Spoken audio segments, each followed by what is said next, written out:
It would be nice if change came quickly, but of course it rarely does, especially the larger the organization. On this Saturday cast, how the road to positive change goes straight through resilience. This is Coaching for Leaders, episode 425. Produced by Innovate Learning, maximizing human potential. Greetings to you from Orange County, California. This is Coaching for Leaders, and I'm your host, Dave Stachowiak. Leaders aren't born, they're made. And this weekly show helps you discover leadership wisdom through insightful conversations. This is the monthly Saturday cast. About once a month, I air an episode here on a Saturday with one of our Academy members or longtime listeners. This is a bonus episode. The next regular episode is still coming on Monday. And the Saturday casts are sponsored and brought to you by the Coaching for Leaders Academy. The Academy is a year-long cohort of participant leaders who work personally with me to create movement in their leadership development and organizational results. And you'll hear a bit about that today in this conversation. You can discover more and get alerted about opportunities to apply for the Academy by visiting coachingforleaders.com/academy. And as I mentioned, we often feature Academy members in the monthly Saturday cast. And today I am thrilled to welcome one of our Academy alums. I'm pleased to introduce to you Leonardo Baumworcel. He is the director of Hospital São Lucas in Brazil. He oversees a 200-bed hospital and emergency room, seeing 10,000 patients a month. He also oversees the work of 2,500 staff members. He is a cardiologist by training and a recent alum of the Coaching for Leaders Academy. Leonardo, I'm so glad to welcome you to the show. Hi, Dave. You and I first talked, I guess it was about a year and a half ago, and you had come across the podcast a while ago, and I'm wondering if maybe you could take us back on how you first discovered the show and podcasts in general, perhaps. Dave, I was searching for something about leadership because I'm trying to learn by myself, searching the internet. Then I find your podcast and I talked with my friends, but no one of them know about podcasts and even about your podcast. And I began to listen and I create a passion to listen all of them. Then when I saw that was open the Academy membership to study, and it was a dreaming come true the first time that we talked. And I remember every word that we talked that day. I remember that conversation really well too. I find it incredibly humbling to have the privilege to do this work. And I was really struck not only by all you had taken away from what you'd learned from our conversations on the episodes in the past, but one of the things I was really struck by is that you were utilizing the podcast episodes to be helpful to your staff and actually help train your staff. And I'm just so curious, how did that happen? Like, what got you thinking to do that? So when in the Academy, we have the opportunity to talk with other peers. And it was the first time that I joined any kind of meeting, or something that everybody was open-minded to talk and really get to the point and how to do it, how they do it, what they think. And as a director of the hospital, I have the opportunity to try what I learned before in my career. And it was amazing because we have some fears on how to change things and how to operate from what I learned and how to create the indicators that we need. And that was the thing that I learned in the Academy, that everybody have the same problems, the same fears, but we have to change the culture of our place. And this is amazing because we can achieve our dreams. And you really did some incredible things around that. And I'd love to hear more about your experience in doing that. And even before we get there, I'm curious on just some of the things you learned from episodes, even before you started within the Academy. I know you were utilizing a lot of the learnings from the show and influencing your team in some new ways. And you shared with me some of the past guests that have been really helpful to you. One of them is John Cotter and the work that he's done around change. And he was on episode 249 talking about how to succeed with leadership and management.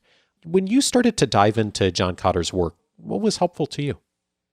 To me, the most helpful was to learn the meaning of resilience.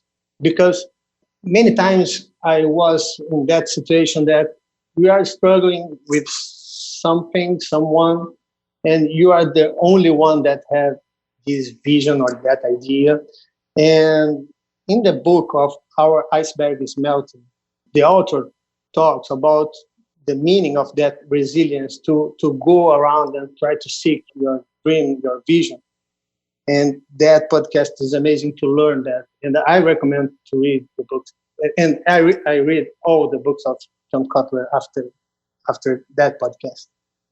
Yeah, he's really done some incredible writing. And for those who aren't familiar, probably the two best-known books that he has and the best known is by far the one called Leading Change, which kind of details out his model around organizational change.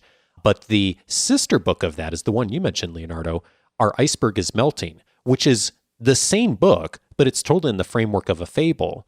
And I know some people love fables and some people don't, so it kind of is a personal preference thing.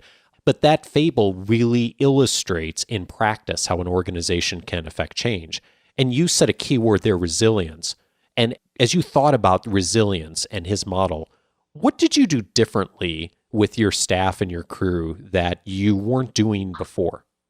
What I did different, it was to keep on track of my dreams.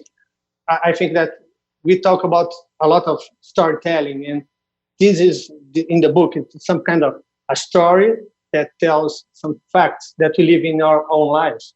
And I saw myself in that situation many times because we have to deal with my boss or with my crew or with my clients and have to show the way that your vision or your dreaming is setting.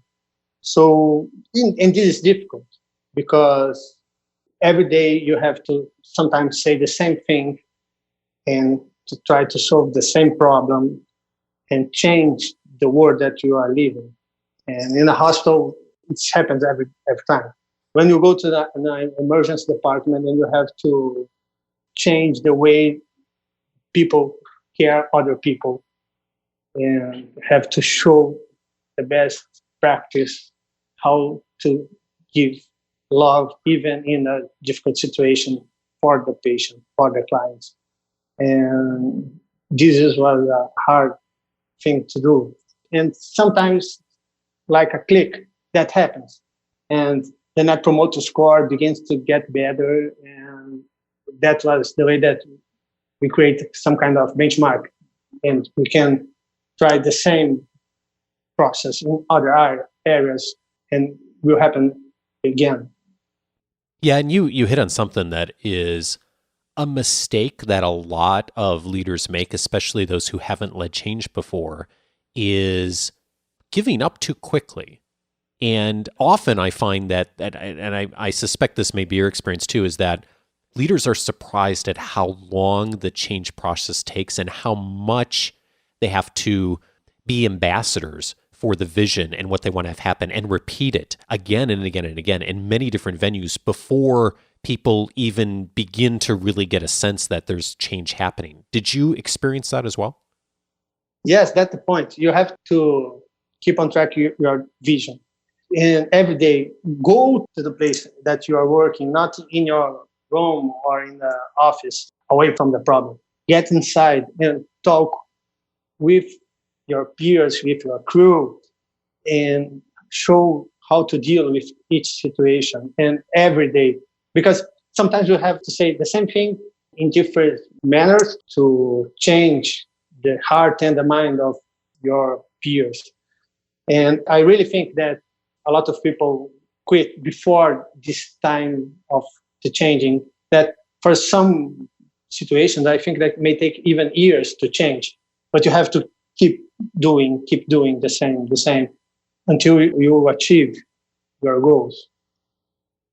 You mentioned just the change with people, and of course, a big part of people is culture that shows up in the organization. One of the other folks that I know you've really zeroed in on as an inspiration is Ginger Hardage, who was on the show last year talking about her work at Southwest Airlines and heading up the culture of their organization. And I'm wondering what you heard from her that you found useful to you as you were thinking about change. Yes, I love the podcast of Ginger. And as I learned with Ginger that as an experience, you have to set the boundaries of your product or your service. And this is very important because not every time that we can solve every problem in your field of action. So in that podcast, she tells a story about a client and some limitations. How did she to deal with that situation? And I learned that, okay, we have a client, we have some expectations. I need to take care of him or her as a hospital manager, doctor, or a nurse. But I have to set the limitations and said, I'm going to do this, and this is the way that we are doing, and this is the limitation. When you keep it simple and clear, I think that have some kind of alignment what you are going to do, expectations and the results. And I think that's the point that I learned in that podcast with Ginger, and how to create an experience that it's great for the clients. It's amazing how powerful expectations are, aren't they? I just think of how the root of almost every human conflict and cultural challenge comes from unclear expectations. And it sounds like you've really zeroed in on that as a starting point for creating the kind of culture you want, not only within your staff, but also in interactions with patients who come in the doors of the hospital. Yes, because my mission was to create a culture of around Net Promoter Score. I have to create an environment that can take care of the patients as we need, as a technical stuff, and the literature said how to treat, but you have to give passion, how to do it, and care. And sometimes in a hospital, they do the technical stuff, but they don't treating people. Yeah.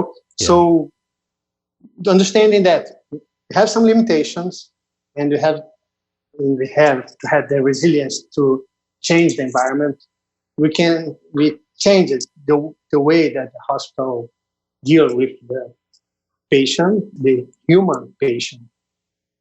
And for those who may not be familiar, most healthcare organizations, certainly hospitals, do rely on patient satisfaction measures in order to really measure how well they are doing, and also to receive funding and support and insurance compliance and all those things. And within your hospital system, Leonardo, I know Net Promoter Score is the metric that many organizations have zeroed in on, as well as yours has. And so we'll say more about that in just a minute, because you've done some really exciting things with your NPS score. Before we do, there's a couple other folks that I think have been really helpful to you. And actually, within your academy cohort, there were two members that I know you wanted to mention that were really helpful to you, and just some of the things they've said on past episodes. Both of them have been past guests here on the Saturday Cast, Jason Brooks and also Steve Schrader. When you think about Jason and what he told us about his experience on the Saturday Cast last year about stepping into the role as principal for the first time, what was really useful to you from him? Well, Jason is an amazing person, and the thing that I learned with Jason was the communication skills, because I think that as an educator, he learned how to talk easy, how to bring people with him. So the year that I spent together, I can listen how to communicate better, get simple. And this was amazing. He's an amazing guy. What did you see Jason do, either in that episode or even in our interactions in the cohort, that got you thinking of doing something differently than you were doing before? A lot of things. I think that when we was in our meeting, every time something like listen, think, and after that talks. This is a very important thing, because the communication don't begin when we begin to talk, but when you begin to think. And I see this skill in Jason, to listen and then talk.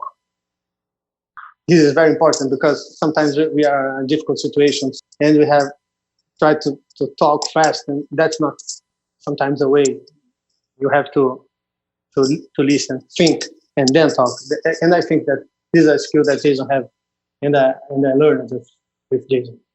Yeah, he's really masterful at that. It seems like a really simple concept on its face, and yet so many leaders feel like they need to share their knowledge or experience or give their opinions right up front in order to provide value. And really, the best leaders that I see today are the ones who do what Jason does really consistently, which is to stop and to listen and to ask good questions, and only then share experiences and share perspective. And I'm so glad you've latched onto that too. And one of the other folks you mentioned who was also on a past Saturday cast was Steve Schrader.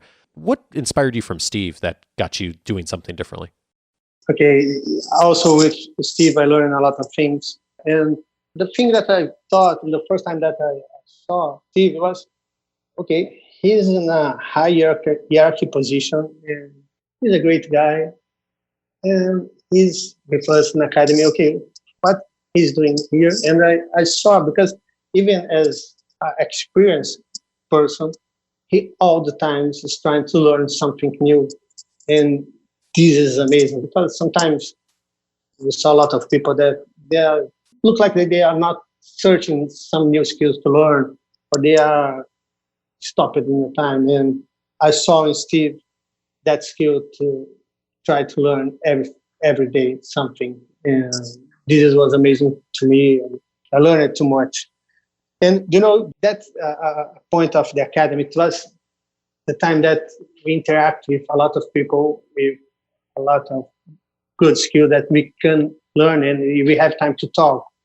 Even in the meeting with all the group, or in a peer mentoring, because talk with one-to-one, it's also very good to change ideas and problems, conflicts, how to solve it. It was an amazing time.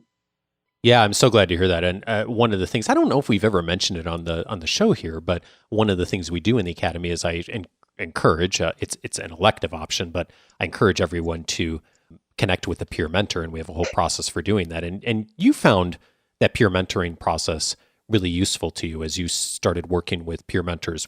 What did you find that was helpful in that one-on-one time? I found that we can learn a lot of other people, even if they are not from your area or your country. I am a doctor, and I talk with a developer, salesman, and I learned too much with them.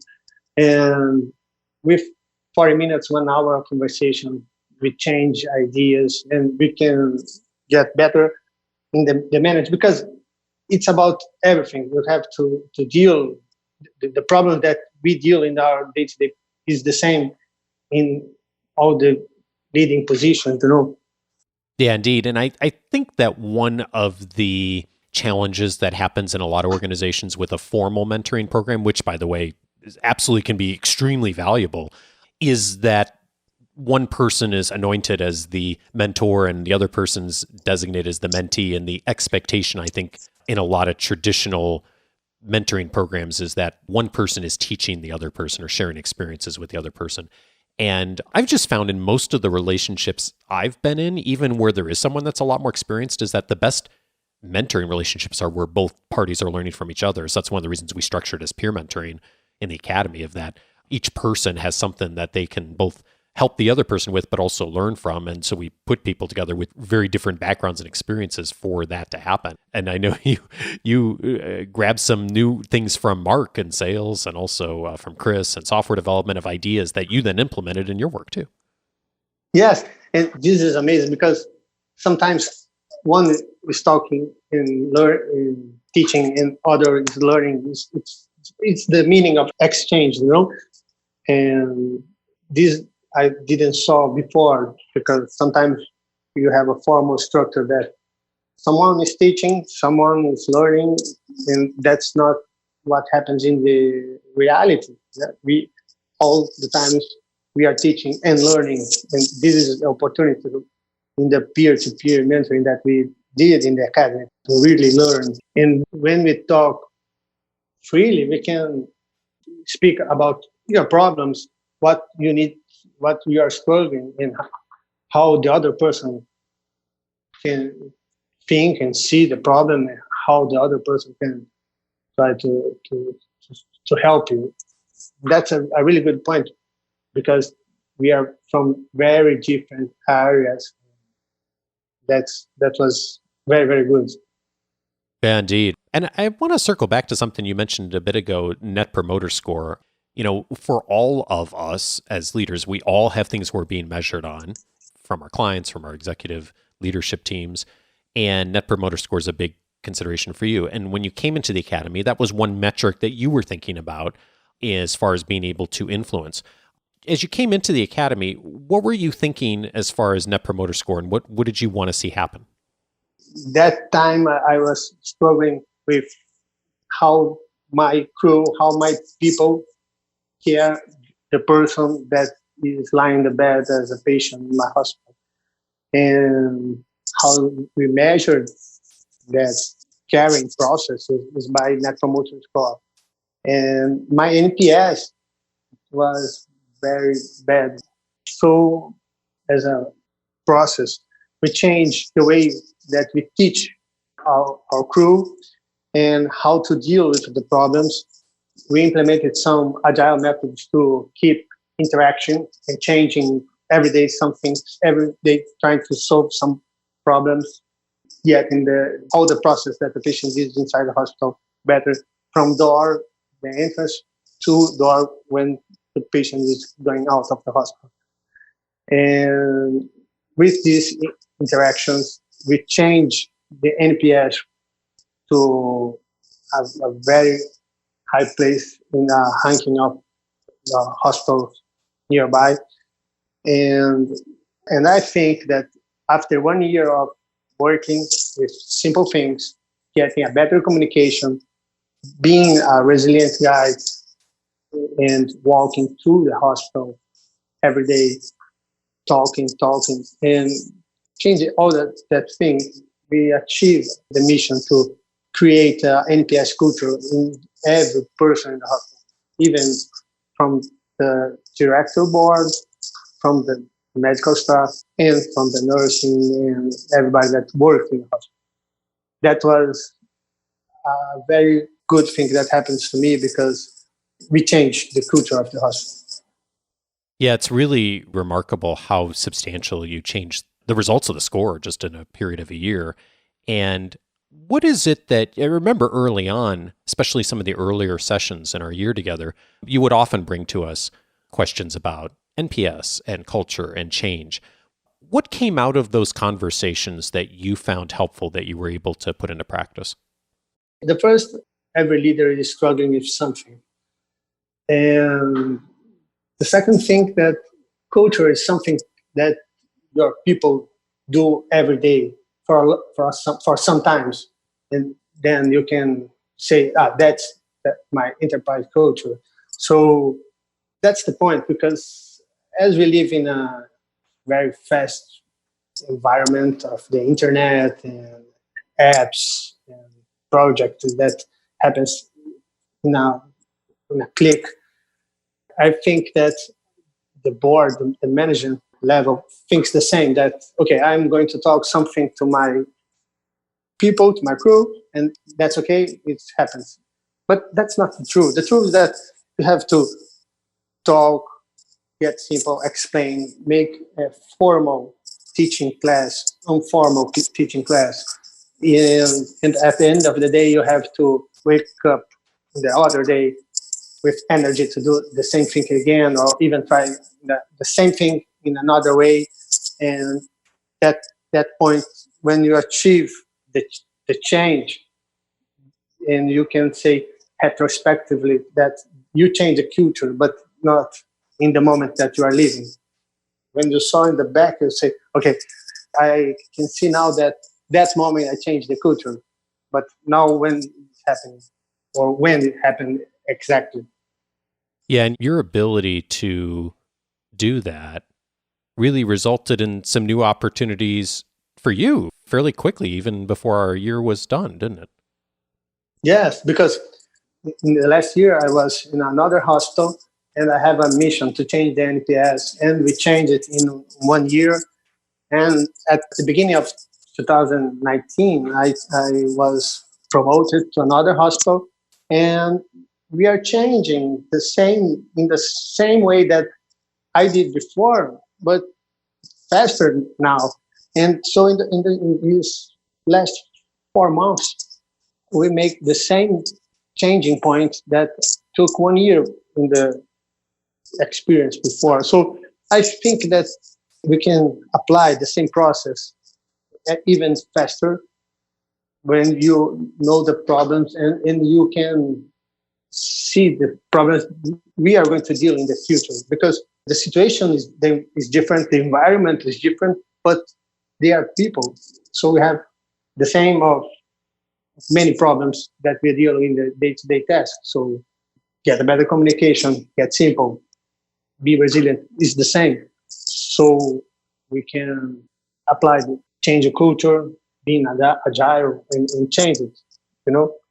Yeah, it's one of the really great inspirations that I think for all of us is that, I mean, this is hard work, right? I mean, think about the work you've done of changing the culture of a hospital and working with your entire team, being so consistent on change and culture, and also just the metrics and scores that go along with all those things. That is really, really hard work, especially if you, as a leader, haven't done a lot of that previously. And yet, it's work worth doing, isn't it? Because now that you have the skill set of doing that better and more efficiently, that there's no shortage of problems in the world, right? And there's certainly no shortage of challenges in healthcare these days in any country. If you're able as a leader to then step in and do a good job of addressing culture and change and asking questions, that then you have the ability to change in so many other places. And like you said, now you find yourself handling it more efficiently, which I love. That's just fabulous. Yes, and also something that you said once to me and in the academy is that a poem that say that if you are dreaming and in your dream you got a flower, and when you wake up and the flower is in your bed, that's the point. Because many times we read a lot of books, saw a lot of webinars, lessons, but the way that you learn how to apply in the reality, how to make the dreaming something operational, how to make with your own steps, how to change the environment, how to create a culture, how to take care of your own people, and set a target to keep a good technical level, a good experience, you achieve the other metrics of your business. That's a very important point, because, okay, sometimes we said, okay, we need that target, that financial target, we need that technical target. Okay, but how we are going to do it? And this is something like a mantra you have to talk to everybody. How we are going to do the technical thing, how we are going to deal with the experience of the patient or a client. So these two metrics every day, and you will achieve your other targets as a financial target and anything that you want. But the beautiful thing is how to create it with simple things. And we can do it, because sometimes everybody around you maybe is saying, or someone is saying that, no, you are not going to do that, you are not going to achieve that point. But when you see I am in the tracking mode, I am the leader, I can change the people with humbleness, simple things around my team. We will achieve your targets. But it comes back to a word you said earlier, which is resilience. And, I also hear you saying the word how a lot, that it's not just what you do, it's how you do it. And your resilience of doing this with care and concern for people and expectations and limitations, as you talk about, of really balancing both of those, the performance, but also the people has been really key to this being a successful endeavor for you, but also more importantly for your team and for the entire organization. That's it.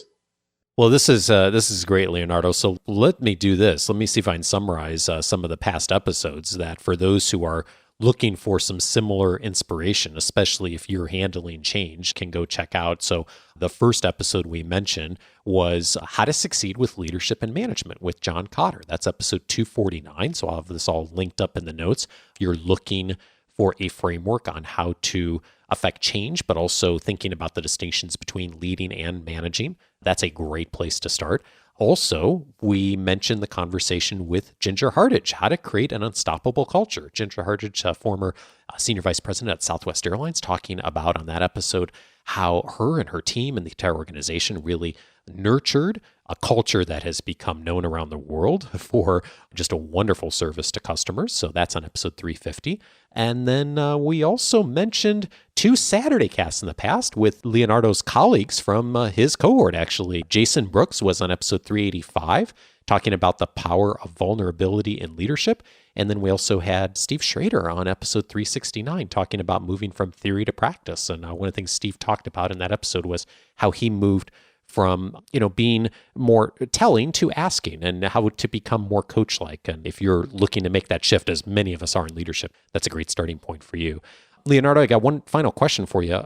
Thinking back on your journey over the last year and a half of going through this process of discovery and of change and culture, what have you changed your mind on? I changed my mind that I have to appreciate some level of conflict, because in the beginning of my managerial time, I thought I have to solve every conflict. And I learned that we have to deal with the conflict. Some of them we are going to solve, some of them we are just trying to manage, because to be simple, to be resilient, you have to dive in some conflicts of your daily life and when you have to manage. This is something that I changed my mind recently, and I'm still trying to get better on that. Well, you and the rest of us too, Leonardo, I think about what Oscar Trimboli said earlier this year on the show of the undiscussable is always discussed, just not in the room that can fix it. And I think that's just a great analogy for conflict. If conflict is inevitable in every organization, right? The effective leaders are not solving every problem necessarily, but they're willing to lean into conflict and willing to have it be discussed openly, because if it's not discussed openly, it's going to be discussed somewhere, but it's not going to be in a productive way necessarily. And you and I were talking about just the reality of being in a role like you're in a hospital. You have people from every walk of life every day who show up in the hospital, most of them who don't plan to be there. And talk about all different demographics of people coming together and industries and backgrounds. Conflict is inevitable, right? So you, especially in a leadership role you're in, your willingness to lean into that is just such a core skill. Yes, and I think that when you go inside of your operation room or in an emergency room, in any area that you can help to solve the conflict, and you are there giving peace to the people that are trying to solve, showing better skills, you achieve the meaning of the leadership, because I'm here to help, even if I don't know exactly, because some conflicts, everybody here or there will have some kind of difficulties to deal. But as a leader, you are there with your crew to help. This is a very important thing to try to do in your task every day. Leonardo, it has been such a pleasure to work with you and have you as part of our community and part of our academy. Thank you for the privilege you've given me to be a small part of your work and for the wonderful things you're doing in your organization. I'm just so grateful for it. And thanks for taking the time to share your story with us. Thank you, Dave, for an amazing person that you are. Thanks to the opportunity to talk in the podcast. It was a very helpful time to me. Thank you. Well, the pleasure is mine. And I have a question for you as well. Have you yet set up your free membership on the coachingforleaders.com website? If you haven't, you can activate your free membership that'll give you access to the entire episode library since 2011, searchable by topic, including all the past Saturday casts we mentioned and the past episodes today. Plus, you'll get access to my free weekly leadership guide, personal library, the free audio course, and tons more. You can get access right now by going over to coachingforleaders.com. And as I mentioned earlier on, the Saturday cast was brought to you by the Coaching for Leaders Academy. If you'd like to discover more about the Academy and get alerted about opportunities to apply for membership, go over to coachingforleaders.com/academy. That'll give you the opportunity to hop onto the early alert list for when we next open up Academy applications. Thank you so much for listening. See you Monday for our next regular episode. And thanks again to Leonardo for sharing his story with us. Have a wonderful weekend, everyone. Take care.